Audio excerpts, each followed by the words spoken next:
As we say in Burma, Mingalaba, ladies and gentlemen, it gives me great pleasure on behalf of the London School of Economics and of the Burma Justice Committee to welcome the panelists and you to this event with a great heroine of our times who really needs no introduction. She exemplifies all that is best, not just about Burma, but also about humanity itself. She has used her life to better the lives of others, and she has done it at great cost to herself. In a famous call to the outside world, which has resonated throughout it, Daw Aung San Suu Kyi once asked all of us to use our freedom to help secure freedom in Burma.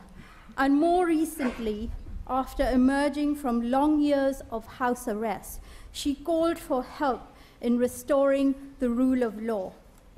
At the Burma Justice Committee, what we have done, apart from calling for the restoration of the rule of law, is to use the law to help political prisoners with cases to the United Nations Working Group on Arbitrary Detention.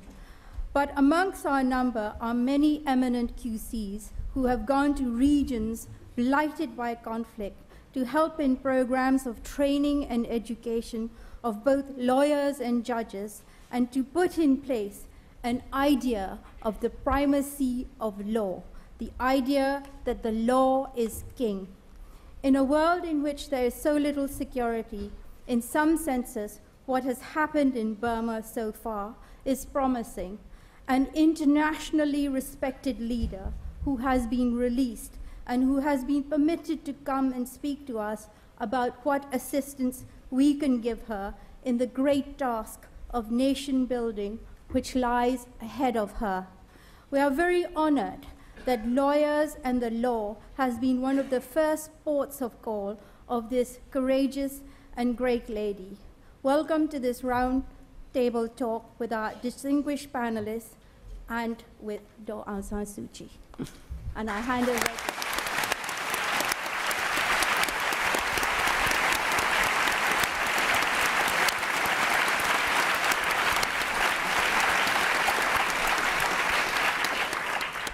Well, I can hear from all your claps, there's such enthusiasm in the audience. This event, at Daw Suu's request, is about the rule of law, but I know everybody wants to ask her questions. So we're going to have a very short beginning part with our speakers talking about the rule of law, and I will ask them questions very briefly, and I will ask some questions that have been pre-submitted by people. Unfortunately, we have no idea whether the people who submitted the questions are in the audience or not, so I will read the questions.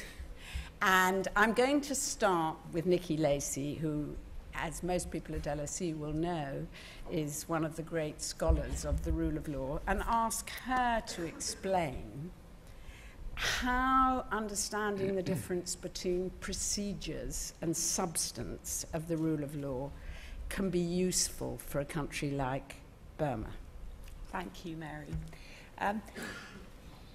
In the literature on the rule of law, a distinction is often drawn between procedure and substance, and indeed, I think until recently, much of the scholarship on the rule of law saw it as essentially a procedural conception. So that ideas like the equality before the law, the independence and impartiality of the judiciary, the idea that laws must be accessible, intelligible, clear and predictable, these are essentially procedural values. And of course, therefore, consistent with substantively unjust laws. But more recently, I'm thinking here particularly of a book published just before he died by Lord Bingham.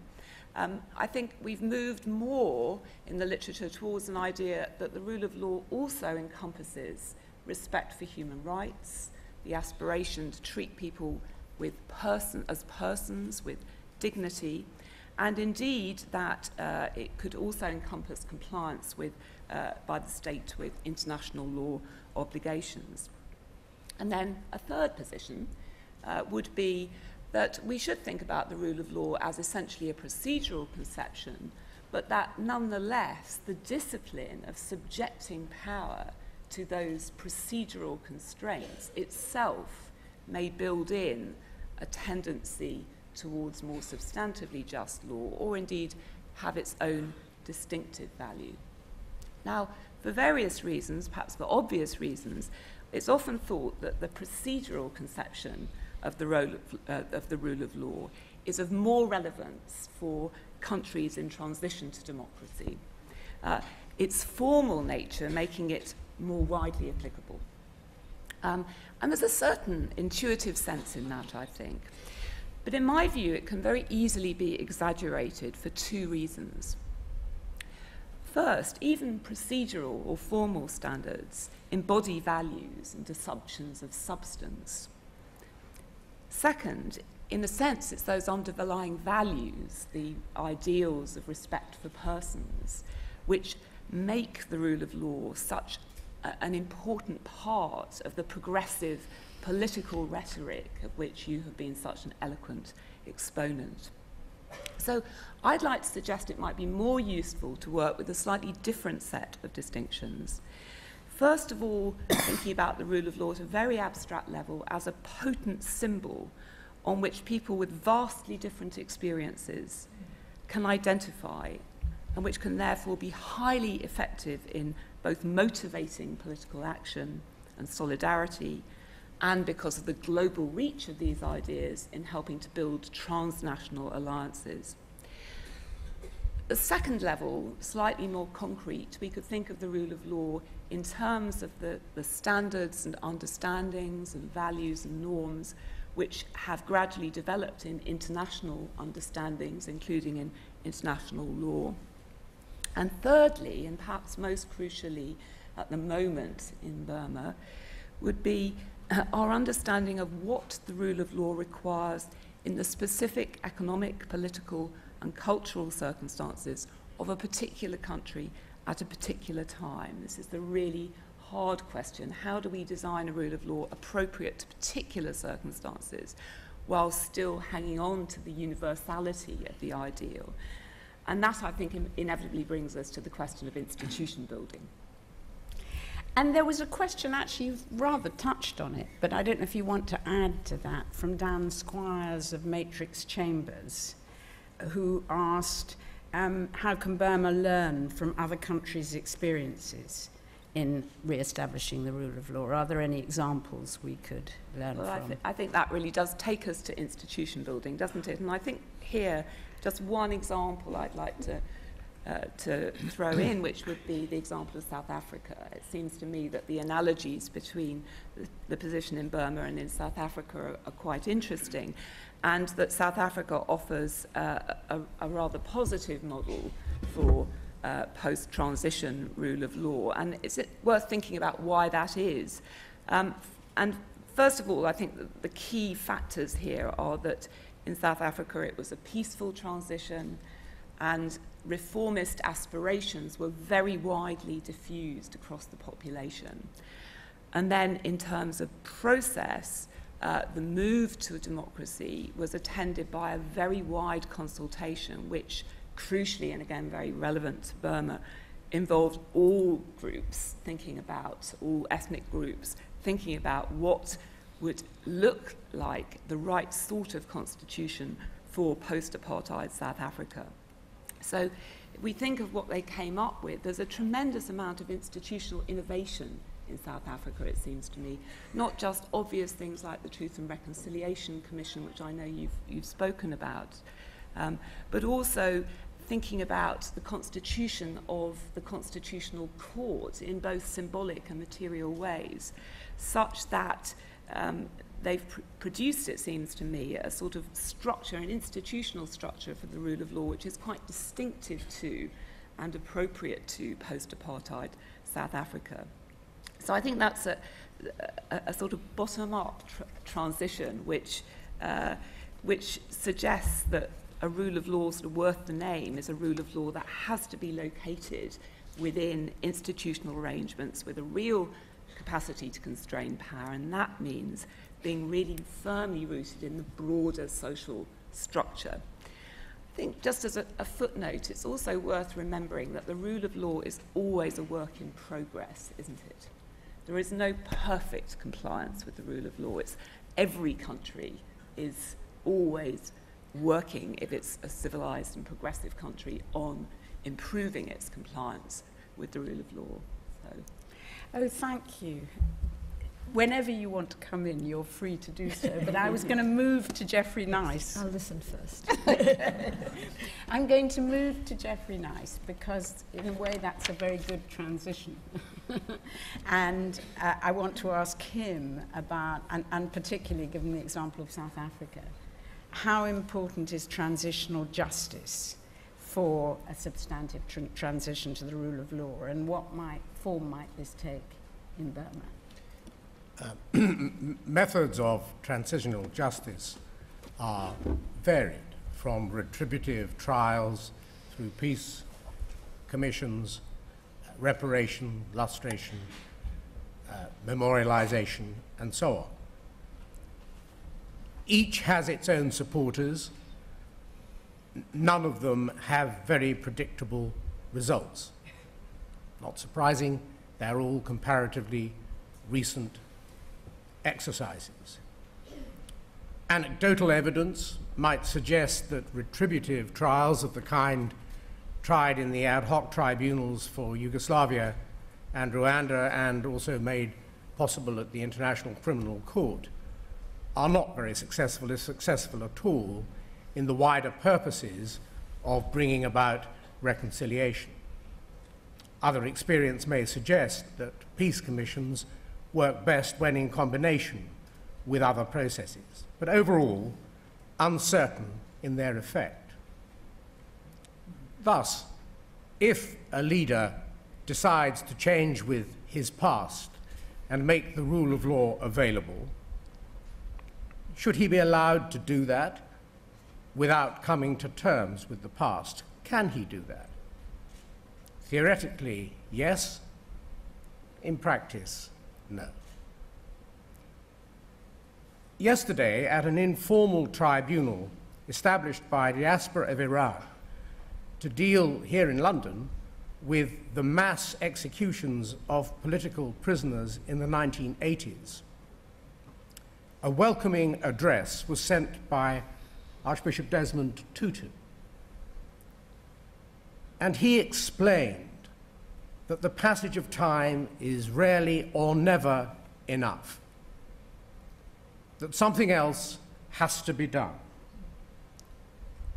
And those of us, all of us, whether from speaking with the victims of conflict or whether speaking to people who have suffered personal injustice or even having been the cause of injustice ourselves, know that whatever may be the preferred result of the person who has suffered, retribution, vengeance sometimes, or some other solution, he or she will always want to know what happened, how it happened, why it happened.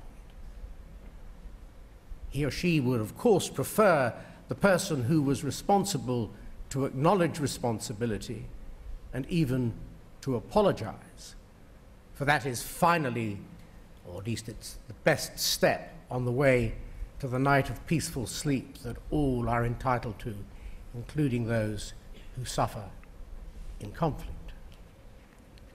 And perpetrators know, of course, that they must acknowledge what they have done. Sometimes it is fear that stops them doing it, a topic on which I know that you have, I think, yourself spoken. Albert Speer, Hitler's favored domestic architect, was tried at Nuremberg, convicted, but he escaped the gallows, and thus afterwards, when writing of those events in which he had been involved, likening them to other horrifying events like the genocide of the Native Americans, said that everyone gets involved, almost everyone, and then when it's over, says to himself or herself, good heavens, how on earth could I have done that? And it is but a small step from that recognition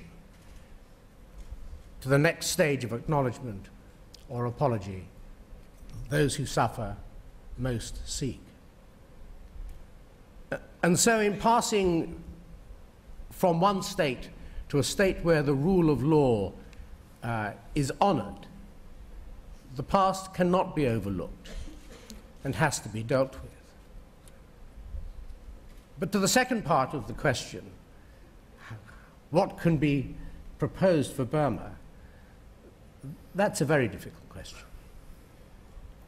And those of us who may have been involved in earlier years in making proposals and trying for certain solutions must now recognize that this is entirely a matter for the people of the country concerned.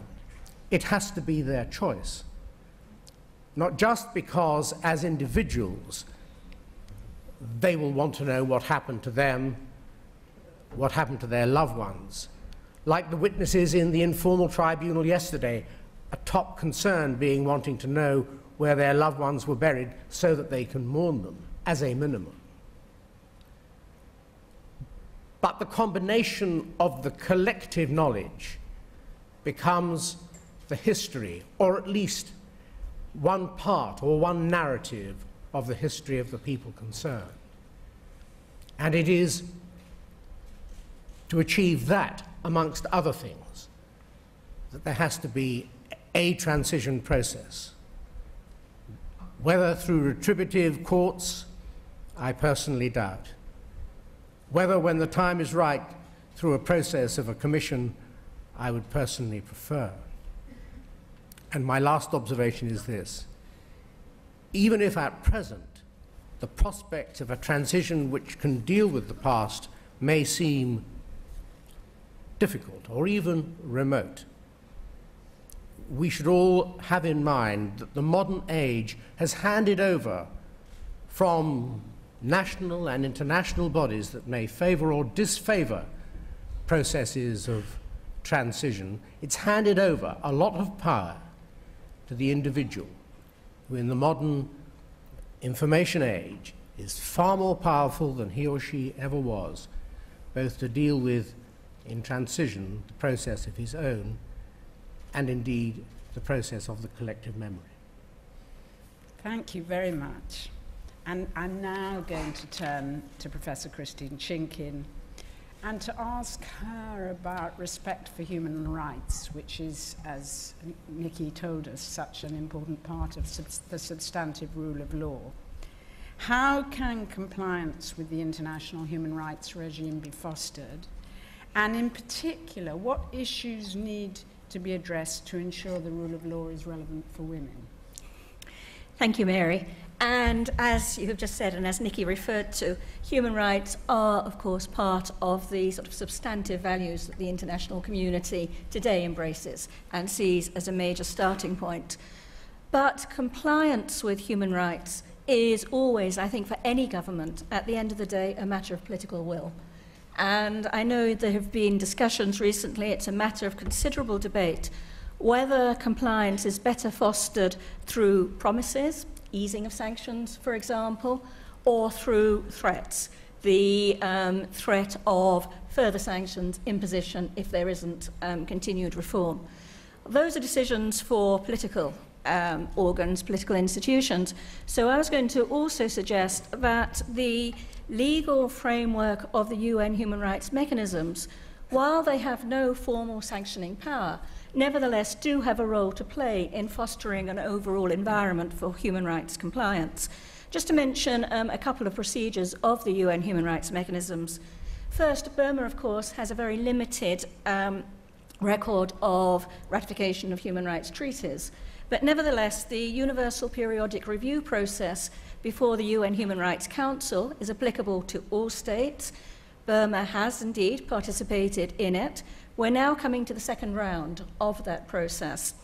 And it seems to me that if the members of the UN Human Rights Council, who will be assessing and monitoring the review given by the government, if they are prepared to ask hard questions, if they will challenge the government on issues like its insidious denial of human rights violations that took place in the first round of the universal peer review process, if they will ask for details about what has happened since, insist upon recommendations being taken seriously, this could indeed be something rather more than just a ritualistic type process.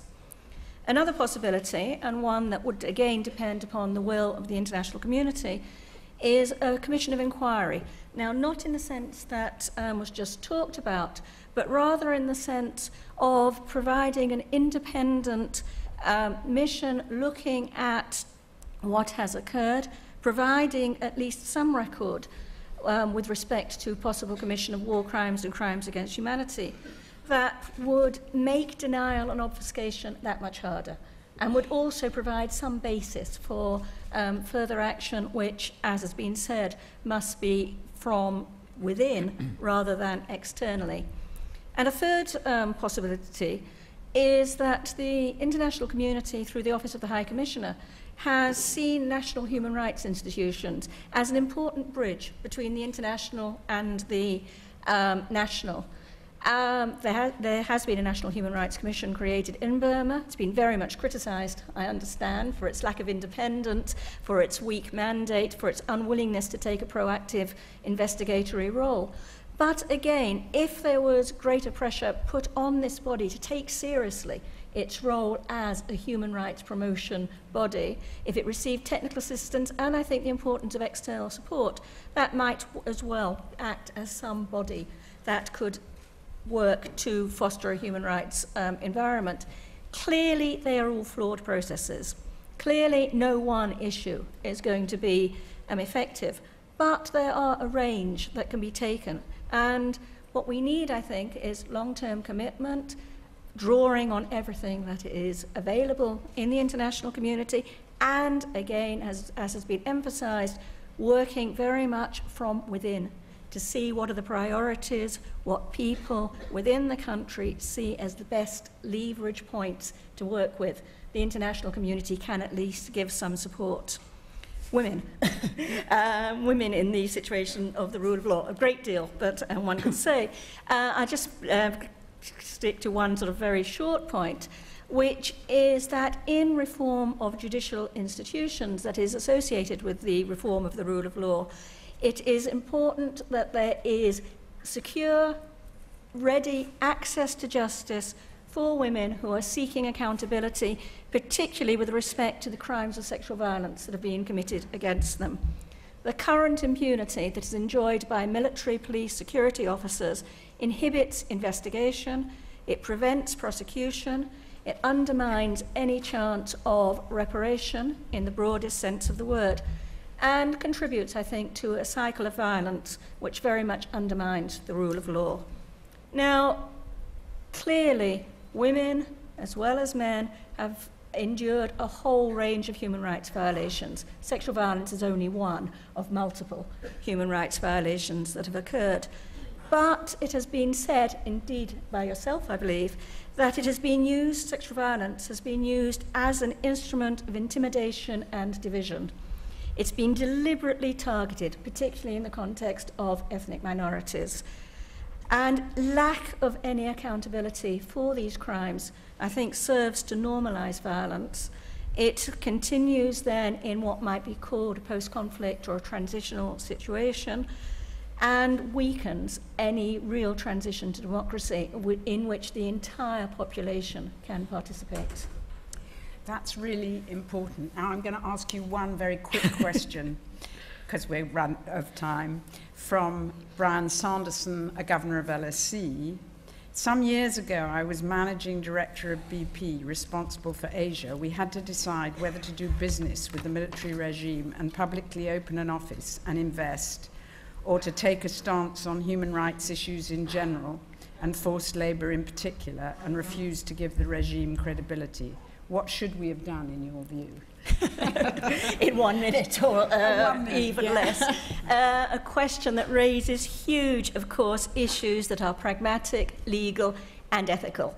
Rather than look at the past, I think I might just refer very briefly to the fact that this is an area where there's been a great deal of thinking within the international community, notably the work of John Ruggie with respect to business and human rights, who has been seeking to develop tougher standards for corporations, giving them the questions that they should ask before making decisions of that sort.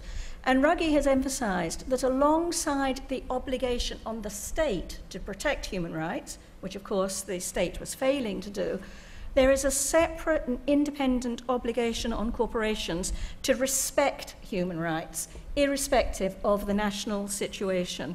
And this requires the company to ask itself questions about the impact of its activities on human rights in the area, to have an obligation of due diligence to identify, prevent, mitigate, and account for how they, the company, address the impact of actions on human rights within the area in question, even though the abuses may be being committed by others. So that requires, I think, a long, hard, honest look by corporations to look at the context of the proposed actions, look at the likely impact on the authorities, look at the likely impact on the people, notably minorities, displaced persons, which are very often the situation. Might also add, of course, that they might take into account the potential for legal action, depending on knowledge, constructive knowledge, level of activities, with respect to complicity, even complicity in war crimes. And then, of course, there's also moral complicity, which I think flows from implicitly, at least, supporting the acts of the government. But I'd say no. Well, finally, we have Zani, who's a visiting fellow at the Civil Society and Human Security Research Unit, which I direct. And I'm going to put directly to him some questions which were actually put to Dorsoo, but I'm going to put the pre-submitted questions to him. And the first one is from Amal de Chichera of the Equal Rights Trust. Stateless people around the world require the protection of their home countries and of the international community in order to live secure and dignified lives. The escalating conflict between Rohingya and Rakhine in North Rakhine State is a sad reminder of the extent to which stateless persons are vulnerable to human rights abuse. What steps could be taken to integrate the Rohingya and other stateless persons into Burmese society to prevent conflicts of this kind recurring in the future and to ensure they have a role to play in the country's journey towards democracy? And a question from Peter Bamford. I'm not going to read it all because it's rather long, but basically he says that when he spoke to the military, one of the main justifications for military rule was that without strong military rule of the country, it would break up into different ethnic groups. So what are, and was Burma, he asks, an artificial creation of the former imperial leaders, and how could civil democratic government overcome such entrenched ethnic divisions? Yeah. Let me preface my response by saying that I'm speaking not only as a scholar and activist, but as a Burmese, formerly stateless myself, as a refugee for 15 years in the US, traveling on refugee document. So I know from my experience the type of vulnerabilities that stateless people, far more downtrodden than I ever was, experience. At least, that's where I'm coming from. I think the most important thing on the statelessness is to understand the statelessness as something produced by the states, not by the people or community. We need to make a very clear distinction. Statelessness is a product of states, not the communities and people. Of course, the states may mobilize ethno-religious prejudices or in some cases hatred in order to advance its political calculations or ends. But, fundamentally, statelessness is the problem that is created by the state. And in some ways, it's similar to our dear friend Johan Galton conceptualized poverty as structural violence. Actually, statelessness is the structural violence. And this is where the domestic societal tendencies as well as illiberal regimes and somewhat backward international conceptions of what people are or communities are. And let me just explain. In the specific case of the Burmese or Rohingya people, and a lot of people question where they come from or who they are, who is Rohingya and who is not, who is Bengali, are they to be considered a nationality, or have they been stripped of the nationality standing that they got, back in 1950s. So those questions aside, I think this is the area where larger universal principles of human rights and human dignity come into violent conflict with domestic national sovereignty conceptions and ideas. Because, if you look at the Universal Declaration of Human Rights, Article 15, it is very specifically stated that every person will have a right to a nationality. In other words, every person will be granted, just by the mere fact that he or she is a human being, a place of belongingness. And then statelessness it's basically about people without soil underneath their feet, as it were. Yeah? And then so I think, as a Burmese, when I read or hear news about the stateless Rohingya people, my immediate question is why are they treated not as human beings, but as hunted, fugitive, unwanted, undesired on our soil? Especially, I think it is very disturbing as a Burmese as well, with a profound Buddhist upbringing. We're a society that is supposed to thrive on and build ourselves on the principles of compassion. And why is it that we who have fought so hard and still yet to accomplish the institution of human rights in our country, unable to extend that entitlement to this population? And then, and I think on the practical question of how do we move forward? Well, the way to move forward is not to multiply more nationalities. We already have 130 because it's convenient for the military regime to have so many, because all authoritarian regimes resort to the old divide and rule. And so we don't, in my personal opinion, I don't think we should support the clamor for granting Rohingyas a nationality. However, categorically, we should support initiatives that would ensure the dignified treatment of this population, citizenship, permanent residency. And finally, I think the Burmese society, the Burmese human rights community itself has to come to terms with the fact that there are illiberal tendencies within our own movement, our own society. It's nothing to be ashamed of. We must not deny that there are illiberal tendencies within our own society, not just the illiberal regime. And so I think a useful principle would be human security as a notion. We need to understand that security and well-being of individuals and communities are equally, if not more, important than the national security. I'll stop. That's great. And I also, a wonderful answer too. And I also want to ask,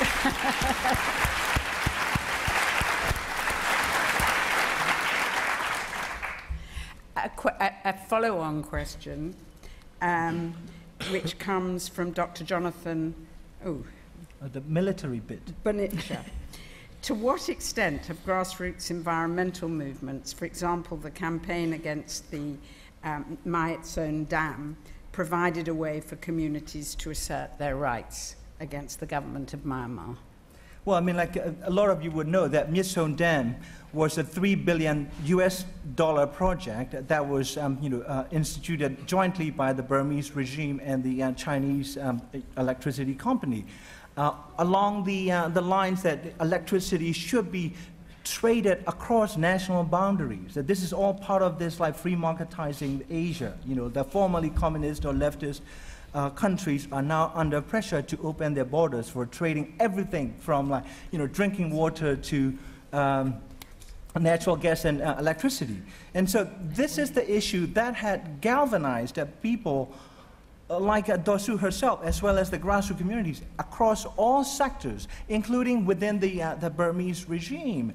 And then so there are, this issue, the successful campaign to at least get the Myitsone Dam project suspended, indicates that the Burmese society there, despite its flaws, is capable of coming together for a common purpose. So that defeats that refutes categorically the military's claim that, people are so divided, ethnic divisions are so entrenched, therefore, only the military can keep this country with an iron fist in order for the country from balkanizing. Yeah? And over the past 50 years, my final comments is that the military has 50 years of opportunities to resolve, any type of ethnic conflicts. And, the civilian parliamentarians only had 1 decade to resolve the ethnic conflicts, and political conflicts.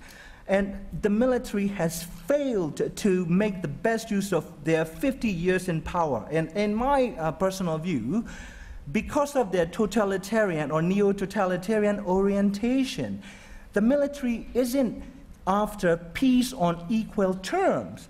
They are after peace on their own terms. So as I speak today, there's war going on in northern Kachin state between the Kachins, who had 14 years of peace deal with the military, and these wars are not simply motivated by ethno-nationalistic sentiments.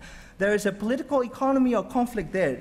If you look at the so-called minority areas, those are the areas that are very rich in resources and that are considered buffer states by the central state. And so I think this is a very, very important issue, and we must not buy into this concept that only the military can hold the country together. Thank you very much. And now finally we come back to Dosu, which everyone has been waiting for.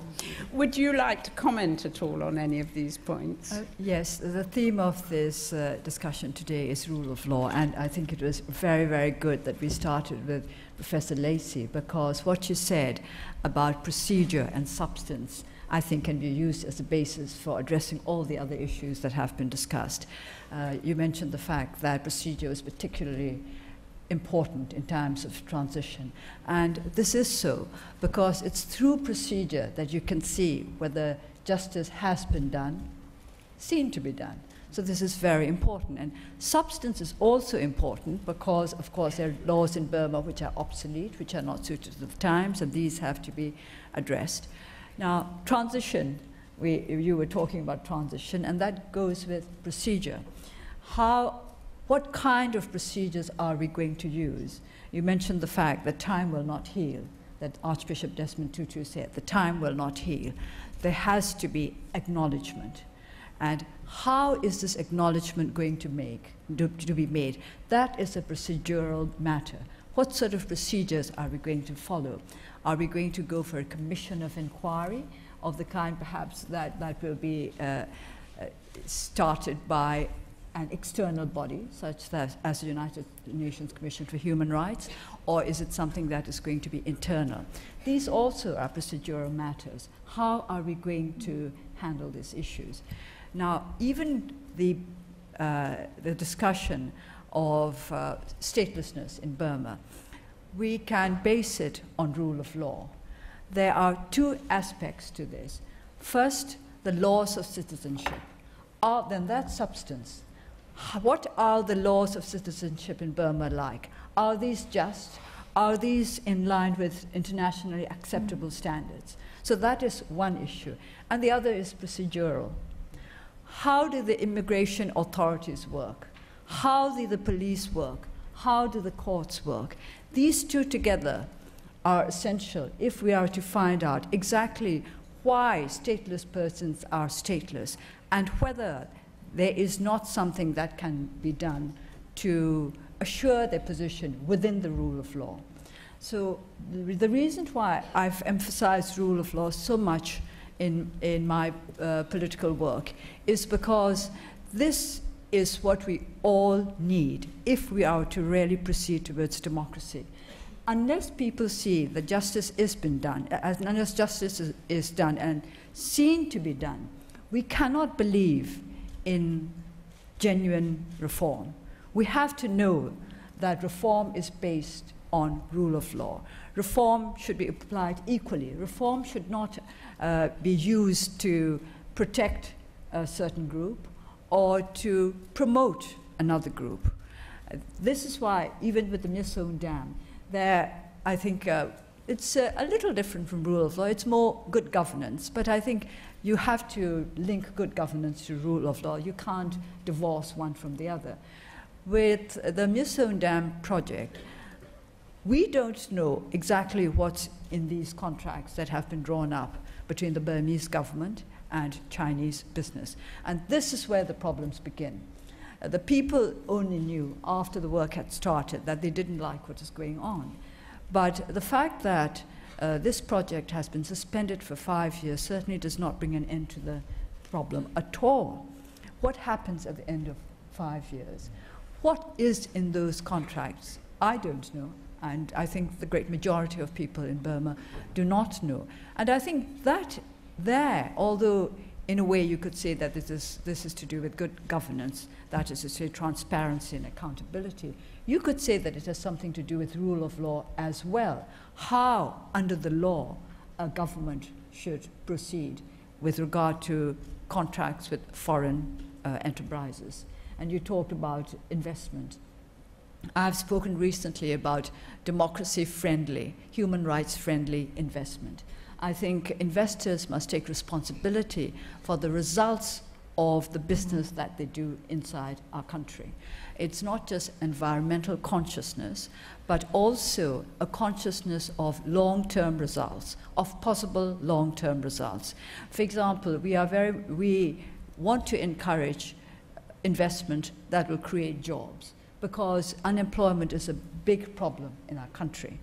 And we also want to promote the kind of investment which will bring in vocational training, train the people to take up the jobs that will be created. Because of our extremely poor education system, our young people are not trained to find employment. There's no employment to begin with, but even if jobs are created, the great majority of our young people just can't go into them straight away. They have to be trained to take up these jobs. And the kind of scrutiny that is needed with regard to foreign investment can also be linked to rule of law. In fact, it is linked to rule of law. We cannot escape from rule of law. This was the main plank of our election manifesto, for our by-election manifesto: rule of law, end to ethnic conflict, and amendments to the Constitution. The reason why we put rule of law first is because we do not think that we can achieve the other two without the foundation of rule of law. Because ethnic conflict has a lot to do with lack of justice. And of course, justice is linked to rule of law. And amendments to the Constitution. If we are to meet the aspirations of the ethnic nationalities, this Constitution will have to be amended to harmonize with those aspirations. This present Constitution does not harmonize with our aspirations. That is to say, we who are not, we are ethnic Burmese, but who wish for a democratic constitution, nor does it harmonize with the aspirations of the other ethnic nationalities who are minority in the sense that there are fewer of each of the other nationalities than are of the Burmese ethnic nationality. Unless we amend the Constitution to harmonize with the aspirations of all of the people in our country, we will never be able to bring about the kind of unity and peace that we all desire. So it all comes down to rule of law. Amendments to the Constitution, of course, is very much to do with law. It's to do with substance as well as procedure, because amendment to the Constitution is to do with procedure. and we have a very rigid constitution whereby to make any amendments, more than 75% of the members of the National Assembly must agree to these amendments. Now, since 25% are military nominees, that means that all the civilian members of the National Assembly must agree, plus at least one military officer. But don't forget that the great majority of the civilian members of Parliament are from the USDP party, which is the party created by the previous military regime. So you can imagine how difficult it is going to be to have the constitution amended. Perhaps then you might want to ask me, then, do we think it can be amended? Yes, we think so, because we think that it is possible to work together with the military to make them understand why we think that this constitution will not move us in a positive direction. By us, I don't mean the National League for Democracy, I mean the whole country. So that the reason why I ask that rule of law be discussed today is for all these other reasons, that the progress that we hope to make with regard to democratization and reform depends so much on an understanding of the understanding and acceptance of the importance of rule of law. Well, thank you very much. And that's a good thing. We should continue this discussion somehow, somewhere. We just have time for 2 questions from the floor. That's all we've got time for, unfortunately. So could I see who would like to ask a question? There are hundreds of people, and I can't... Oh, but the one with the spectacles. Okay, the one with the spectacles who's waving at me. Thank you very much. I feel so privileged to ask you some of my pressing questions. Could you say who you are? It's nice to know. Yeah, my name is Kunong. I'm a Kachin ethnic and from northern Burma. So, dear Aung San Suu Kyi, as you have said, the democratic reform should be comprehensive, not to be, just on one part, on why, the war is going on in the other part. So my question is, as someone who wrote Freedom from Fear and being a symbol of courage and the non-resistance movement at home and abroad, why are you reluctant to publicly condemn the Burmese military regime's military offensive against Kachin civilians, which has resulted in more than 80,000 Kachin refugees and RDPs on the Kachin and Kachin-China border? And another related question. I think, that's a big question. All right, well, let me answer that. When you say that, why don't I condemn the military? I condemn all violence, not just on the part of the Burmese military, but on the part of all other groups that go in for violence. We have said very clearly with regard to the fighting going on in the Kachin state that to begin with, we need independent observers to find out what is actually going on, because there are different accusations coming in from different directions. We stand very much with the people of the Kachin state. I was telling the members of the Burmese community whom I met this morning that one of the good things that has come out of this conflict is how supportive the ethnic Burmese are of the Kachin refugees. It's not just my party, but individual Burmese and individual Burmese organizations which have been putting together the funding to send to the refugees because they sympathize so much with them. But when it comes to condemnation, we want to know what's happening more clearly before we condemn one party or the other. The fighting is not just taking place on one side. I understand that Burmese military forces have gone into territory which previously was agreed to be under the supervision of the KIO. But when we asked how matters stood, when we asked, for example, the UN High Commission for Human Rights, when we asked the United Nations agencies, they said they cannot say for sure because they have not been allowed to go in as independent observers. So resolving conflict is not about condemnation. It is about finding out the roots, the causes of that conflict, and finding out how it can be resolved in the best way possible. Now, one last question from the lady at the front.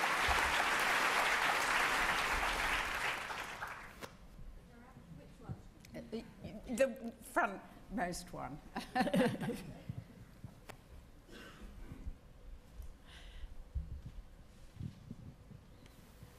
Rachel Goldwyn, a former political prisoner in Insane.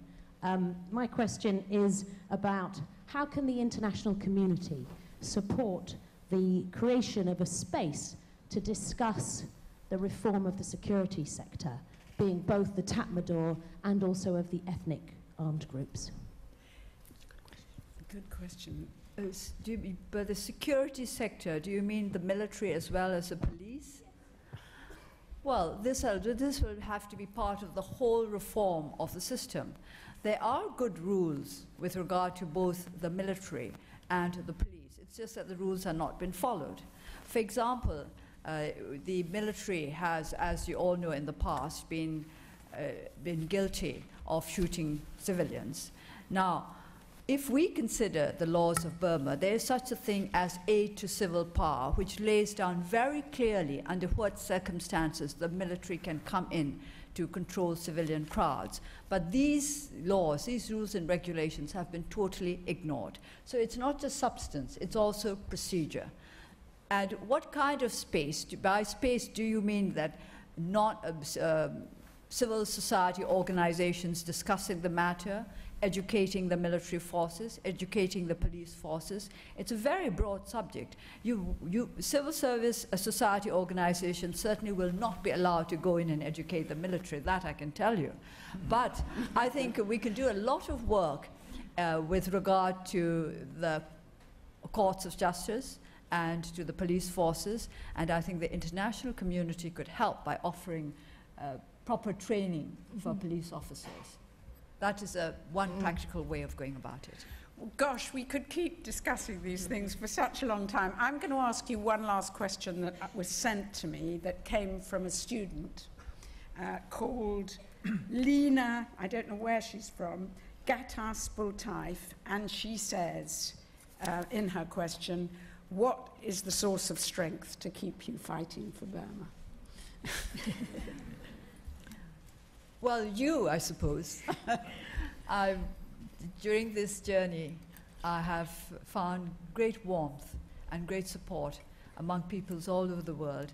This journey didn't start on the 13th when I came to Europe, but on the 29th of last month when I went to Thailand. And I was surprised and very touched by the warmth with which the Thais welcomed me as though I were one of them.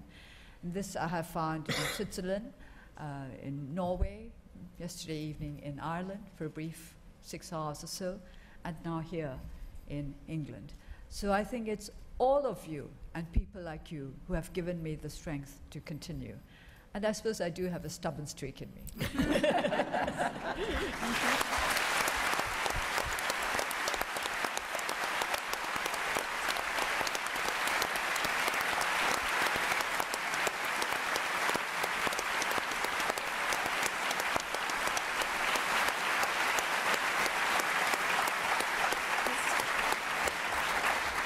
Thank you, everybody. And do you realise that today, and it's so nice of Daw Suu to come, it's her birthday. 67. So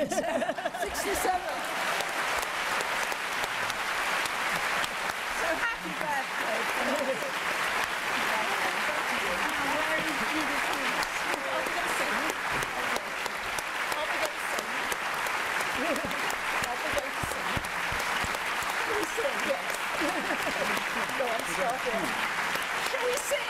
Shall we sing happy birthday? Raz, I know that you don't want to hear from me, but Can I do one housekeeping thing before I give a vote of thanks? And that's to say, after the event, could you please stay in your seats so that the platform party can actually get out? Thank you very much. It's been a great pleasure for me to be here. I've enjoyed the event, and I hope I can speak for everybody here. I want to thank every one of the people on the panel for their thoughts and insights into this very, very important issue. And I hope the other panelists will forgive me for focusing a little on Dao Su. Right? So we are very honoured and very pleased that you were able to accept the invitation to be here in what I know is a very, very busy schedule that you have. Your trip, I think, to the UK will go down in history, and I'm sure it's probably quite an emotional trip for you. Okay. At LSE, when we have distinguished guests, we always do two things. And I'm going to ask Alex here, who is the Secretary General of the Students' Union, to present you first with two things and then something a little special. So the first thing is the official certificate of this event.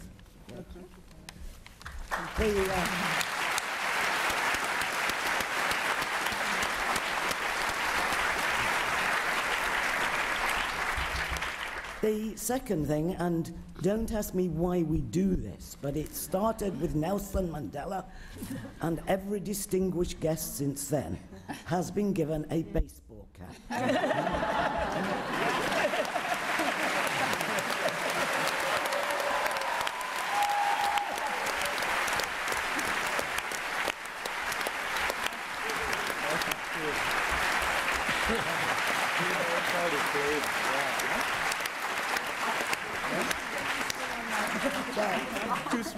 However, we don't end it there because today, as Mary has told you, it is Dao Su's birthday. And we found a picture taken of your father when he was in London in 1947. And I don't know whether you will have seen it before, but we certainly thank our friends at the British Museum and also the library.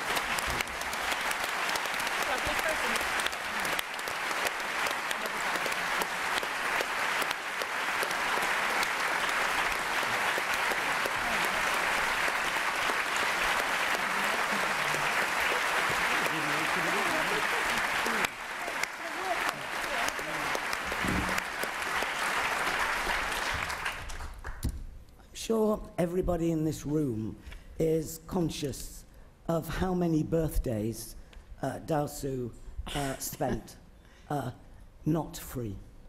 And so it's a great joy today that she does spend this birthday in freedom and with us. Okay. We are also, I think, very conscious that Burma has started on a long road. And as you, I think, reminded everybody in Stockholm, the transition is going to take some time before there is the rule of law and justice for all.